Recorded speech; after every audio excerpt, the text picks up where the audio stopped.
É muito mais fácil aceitar que Cristo morreu por nós na cruz do Calvário do que entender que todos somos feitos pecadores por causa de Adão. Veja que a Bíblia nos mostra as duas realidades. Paulo nos fala na sua carta aos Romanos, no capítulo 5, que enquanto em Adão nós somos feitos pecadores, em Cristo nós fomos justificados. A questão é que o que Adão representou para a humanidade no Éden, também Cristo representou na cruz. Ambos eram representantes da raça humana e as suas ações trariam um impacto tanto negativo quanto positivo para a humanidade. Não somente os que vieram antes, os da sua época, como aqueles que viriam depois. No caso de Adão, obviamente, somente quem estava ali com ele no momento, Eva, e todos aqueles que viessem depois. No caso de Cristo, os seus atos trouxeram impacto sobre os que vieram antes, os que viviam com ele e aqueles que vieram depois, no caso, você e eu.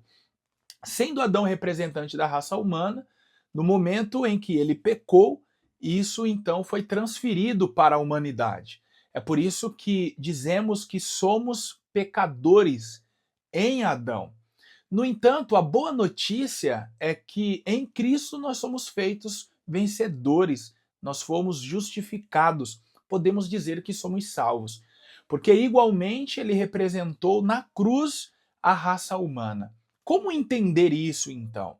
Na cruz, a dívida que foi causada por causa do pecado lá no Éden foi paga por intermédio do sacrifício de Cristo.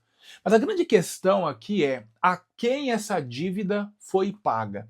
Eu já encontrei muitas pessoas e até pregadores, pastores, ensinando que essa dívida foi paga a Satanás. A Bíblia nos faz entender, sobretudo na carta de Paulo aos Romanos, que essa dívida ela foi gerada perante Deus.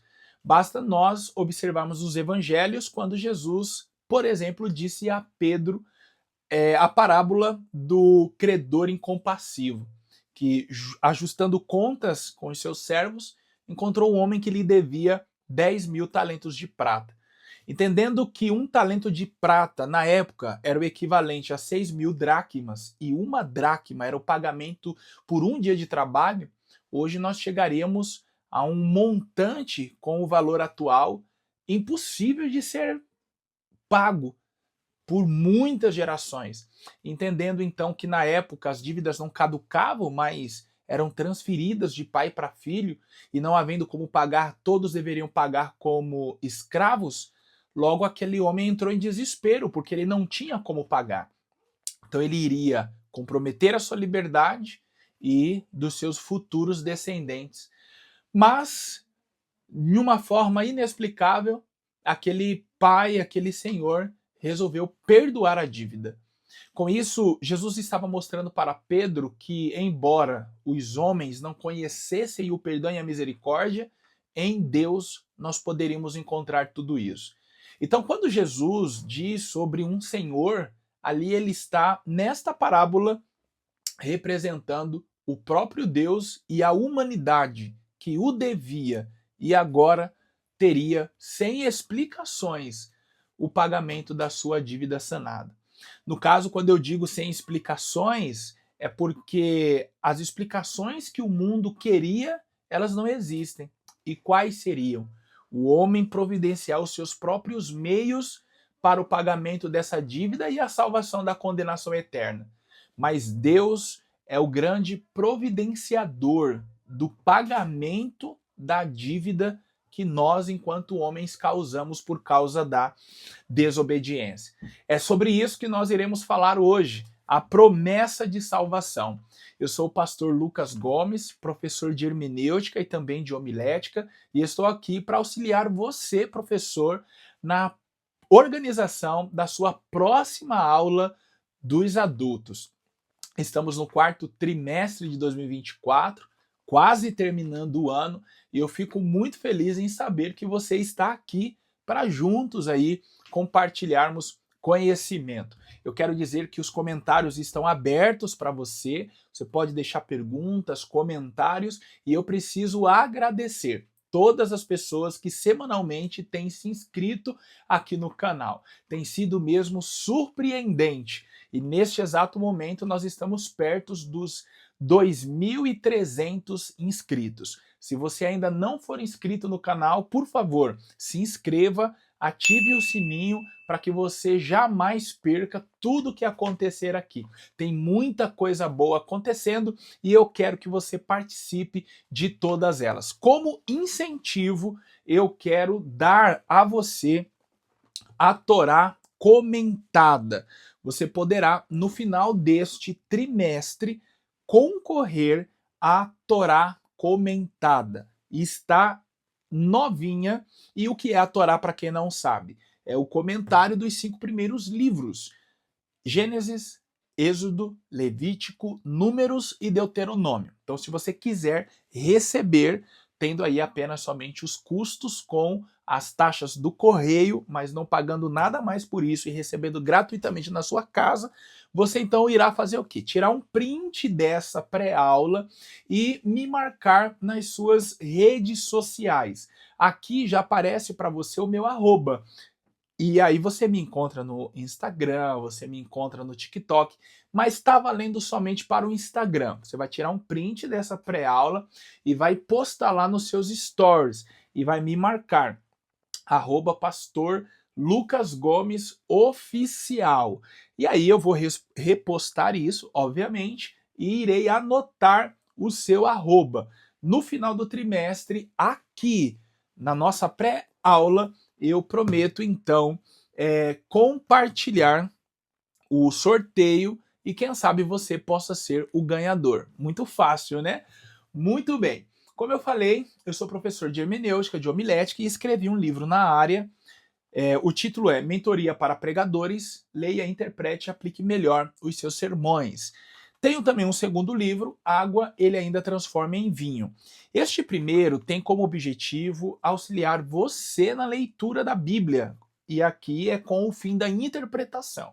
Então você aprenderá aqui, além de entender, a construir os seus próprios sermões. Então você vai introduzir, desenvolver e concluir boas mensagens. O segundo livro, Água, Ele Ainda Transforma em Vinho, eu escrevi baseado em João capítulo 2, quando Jesus operou seu primeiro milagre. E aqui você vai entender muitas questões importantes relacionadas ao casamento e, sobretudo, ao relacionamento. Então, mesmo você que não é casado, casada, pode adquirir, porque aqui você vai entender o porquê o vinho não pode acabar em um relacionamento. Ambos são vendidos pela Amazon, o link está aqui abaixo. Você pode, então, acessar, adquirir e receber em qualquer lugar do Brasil. Junto a esses links, também abaixo está o link do meu curso de hermenêutica. Então, se você quiser aprender sobre interpretação bíblica, entender melhor os textos, realiza aqui embaixo, ó, clica aí que você poderá adquirir um curso com 8 aulas sobre hermenêutica, tá bom? E aí também tem um link do grupo Sala dos Professores EBD, é um grupo voltado a professores e superintendentes de todo o Brasil, tem gente de tudo quanto é lugar. E aí, semanalmente, a gente compartilha conteúdos voltados a EBD. Eu quero que você seja abençoado. Já tem muita gente, mas falta você. Então, clica aí abaixo, entra no grupo e vai ser um prazer estreitar o nosso relacionamento. Voltando, então, nossa aula de hoje é com o tema A Promessa de Salvação. E o primeiro tópico nos fala sobre a promessa da salvação. O segundo tópico, a natureza da promessa de salvação. E o terceiro tópico, promessa e perseverança na salvação. Vamos para o primeiro tópico. Veja só, recebemos a promessa de salvação. Isso é evidente. E aqui no primeiro tópico diz assim, ó, essa preciosa promessa traz duas realidades. A primeira, a de que quem crê não será condenado. E a segunda, a de que quem não crê já está condenado. Então, a chave para acessar a salvação é crer em Cristo. Então não existe outro meio de uma pessoa ser salva senão através de Jesus. Por quê? Ele foi o meio pelo qual Deus providenciou o pagamento da nossa dívida. Imagine só, você me deve um valor em dinheiro e eu sei que você não tem condições de pagar. A questão aqui não é que você não quer pagar, você não tem condições de pagar. O que eu faço então? Pego a sua agência e conta bancária e credito, eu transfiro um valor para a sua conta. E que valor é esse? Exatamente o valor que você me deve. A partir do momento em que eu faço isso, eu pergunto a você: o que eu, enquanto credor e ao mesmo tempo providenciador dos meios para pagamento da dívida, espero que você faça? Uma vez recebendo o dinheiro exato que me deve, eu espero que você então pague a dívida e resolva essa questão entre nós. Da mesma forma, Deus creditou para a gente o valor exato para o pagamento da dívida que o pecado nos causou. Ele enviou seu próprio filho para morrer por nós na cruz do Calvário. Então, o que espera Deus? Deus espera que nós usemos este meio para pagar a dívida. E como seria? Crendo que Jesus é o Salvador e recebendo-o como Senhor. Então não basta crer em Jesus como Salvador, mas é necessário recebê-lo como Senhor. É por isso que quando realizamos o convite de salvação na igreja, nós dizemos: quem quer receber a Cristo como único e suficiente Salvador e Senhor da sua vida. Por quê? A partir daquele momento a pessoa se entregará totalmente, crendo que Jesus pode salvar ela e automaticamente estará debaixo da sua orientação, porque não é só aceitar Jesus, mas é viver com ele. Então, evangelho se fala de uma vida com Deus, não é um momento, mas é uma vida. E João, no capítulo 3 de seu evangelho, a partir do versículo 14 até o 21, perícope selecionada na leitura bíblica em classe, nos mostra, pelo menos por várias vezes, por pelo menos 5 vezes, a palavra crer relacionada à fé, obviamente, sendo mencionada. Eu vou mostrar para você. Versículo 15. Para que todo aquele que nele crê não pereça, mas tenha vida eterna. Versículo 16. Porque Deus amou o mundo de tal maneira que deu seu Filho unigênito para que todo aquele que nele crê não pereça, mas tenha vida eterna. Versículo 18. Quem crê nele não é condenado, mas quem não crê já está condenado, porquanto não crê no unigênito Filho de Deus. E aí o que acontece? A gente percebe aqui que a ênfase na fé ela é muito grande. Ela é a chave para a salvação. Então, por isso que a Bíblia nos diz que sem fé é impossível agradar a Deus. No entanto, que fé é essa que João tanto ressalta aqui no capítulo 3? Não é a fé para milagres, não é a fé como fruto do Espírito, mas é a fé salvífica. E aí nós podemos dar um exemplo de Raabe, quando se viu ali, junto com os habitantes de Jericó, cercada pelos israelitas e verbalizou aos espias: eu preciso que vocês me salvem junto com a minha família, assim como eu salvei vocês. Eu acredito que o Deus de vocês já nos entregou nas suas mãos. Então ali ela reconheceu a grandeza do Senhor e desejou então viver com aquele povo, uma vez que a destruição já estava determinada. Então ela depositou a fé de que somente o Deus de Israel poderia salvá-la naquele momento difícil. Então isso é a fé salvífica, é a fé suficiente para fazer com que a pessoa acredite no sacrifício da cruz. E por que tem que ser pela fé? Porque nós estamos muito distantes do que aconteceu. Hoje nós não temos contato com nenhuma das testemunhas que viram Jesus após a sua ressurreição.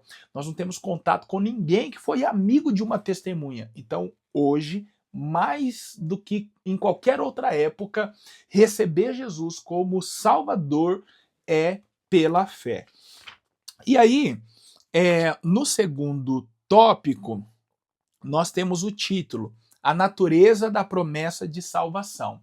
E aí, nós entendemos, então, a natureza da salvação acontecendo em 3 estágios. Então, a salvação, ela acontece a partir de 3 situações.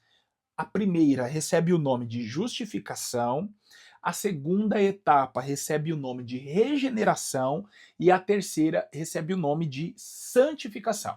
O que acontece no momento em que a pessoa recebe a Jesus como seu único e suficiente Salvador? Naquele momento, de uma forma instantânea, ela é justificada, regenerada e santificada. É por isso que, para o ladrão que estava na cruz ao lado de Jesus, ele disse: hoje mesmo estarás comigo no paraíso. Logo após ele morreu, mas certo da sua salvação. E da mesma maneira, muitos na história da igreja receberam a Jesus no leito de morte e no segundo seguinte faleceram. Morreram sem Cristo? Não. Por quê? No momento em que com o coração se crê e com a boca se confessa que Jesus é Senhor e Salvador, a pessoa ela é justificada, regenerada e santificada. Como que nós podemos então entender essas 3 etapas da salvação? Primeiro, vamos lá. Anota aí para você não se esquecer e no próximo domingo compartilhar na sua classe. Primeiro, o que é justificação? Entenda que este foi um termo tomado emprestado pelo apóstolo Paulo do mundo romano, do mundo jurídico em Roma.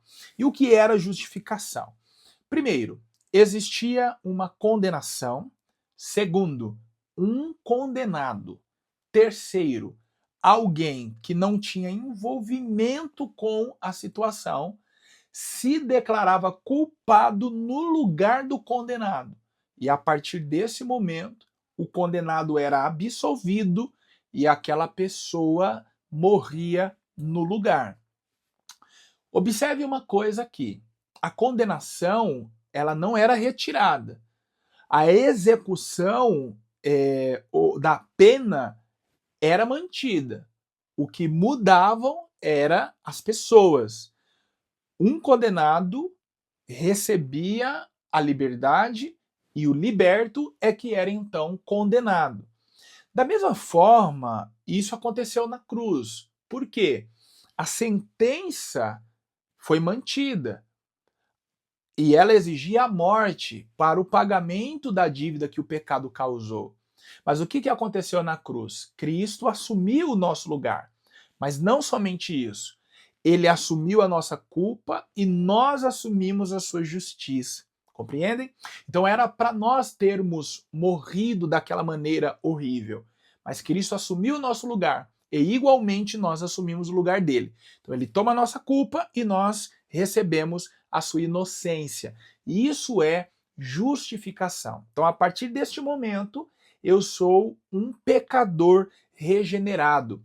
Quer dizer que eu ainda estou sujeito a cometer erros, no entanto, no que se diz respeito ao meu passado, ele foi perdoado, porque Cristo já pagou a minha dívida. Então isso é regeneração. Quer dizer então que tudo que eu devia, Cristo pagou por mim. A partir deste momento, agora eu sou responsável pelos meus atos. Paulo ou Pedro, agora não me lembro, mas está no livro de Atos que nos diz que Deus foi Pedro. Deus não leva em conta os tempos da ignorância. Por quê? Nós estávamos distante de Deus, cegos, entenebrecidos no nosso entendimento. A partir deste momento que nos encontramos com Cristo, nossa mente foi iluminada. Então o sacrifício de Cristo, ele nos alcança até este momento e a partir daqui o que nos é exigido? A santificação. No entanto, antes de nós chegarmos nesse estágio, o segundo, logo após a justificação, é a regeneração.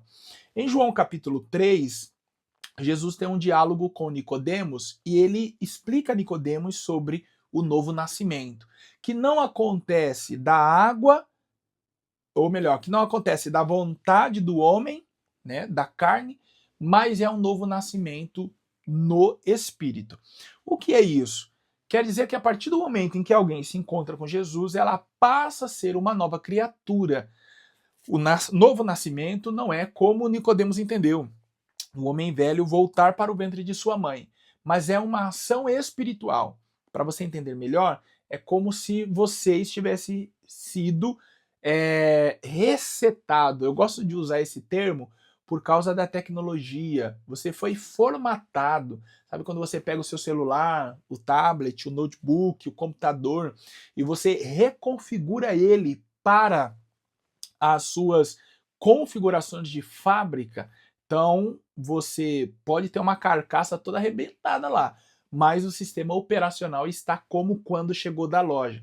Então, a regeneração no espírito, o novo nascimento, é o estado espiritual que agora em Cristo passamos a ter, como quando o homem estava no Éden, aquele estado de inocência, de pureza, certo? A partir daquele momento você se torna uma nova criatura.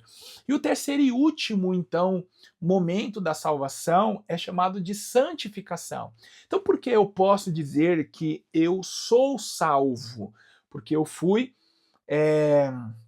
justificado, regenerado e santificado. Então agora eu sou uma nova criatura. No entanto, a santificação ela também é vista em 3 estágios. O primeiro estágio da santificação é chamado de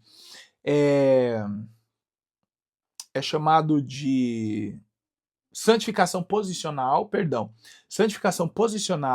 santificação progressiva e a glorificação. Primeiro, vamos entender a santificação posicional. É aquela santificação que acontece imediatamente. Então, assim, você era um ladrão, aceitou a Jesus, você deve para a sociedade, mas diante de Deus, teus pecados foram perdoados. Você era um alcoólatra, aceitou a Jesus. A partir daquele momento, uma nova história será escrita para você, porque você foi feito uma nova criatura em todos os sentidos, físico, espiritual e também emocional, em todos os sentidos. Então é a salvação imediata, tá? A partir desse momento ninguém te acusa de mais nada, porque você é uma nova criatura. Agora, o segundo momento da santificação é chamado de santificação progressiva. É aquela que diariamente você se santifica para manter a sua comunhão com Deus. Então, santificação, além de um ato, acontece no momento que você recebe Jesus como seu Salvador, é também um processo. Então, é algo que se exige durante a sua vida. E quem vai te auxiliar nisso é o Espírito Santo, e quem vai te orientar é a palavra de Deus. Jesus falou assim: quem quiser vir após mim, tome cada dia sua cruz e siga-me. É o melhor exemplo que eu consigo dar nesse momento de santificação progressiva. Por quê?